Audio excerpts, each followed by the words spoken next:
The international campaign for the release of Al Jazeera English journalists Mohammed Fahmy, Baher Mohammed and Peter Gresti arrives in Times Square, New York. The message is being displayed here and on the back page of the New York Times as part of Al Jazeera's campaign to free our journalists whose only crime was to do their jobs. As the UN General Assembly meets here in New York, the principle is clear. The freedom of the press must not be violated. Peter Gresti's parents expressed the hope that the Australian Prime Minister would raise the issue with the Egyptian President in New York. Peter's mother says her son is resilient. He's incredible.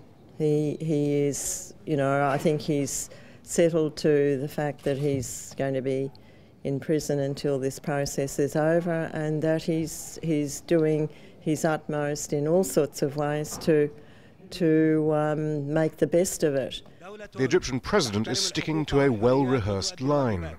Regardless of their indictment, or that they are innocent or guilty or innocent, the best thing was to get them out of the country. But at that time, when they were arrested, I was not responsible for the country at that time. I was only the Minister of Defense. Al Jazeera's Abdullah El-Shami was held without charge by Egyptian authorities for 10 months. He says the crackdown on journalists in Egypt continues.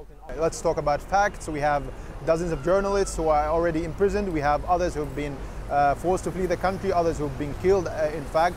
And the very clear example is our colleagues in Al Jazeera English who have been in jail for over 8 months now.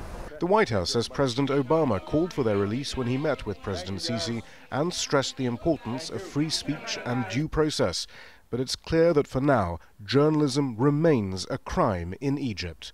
Shihab Ratansi, Al Jazeera, New York.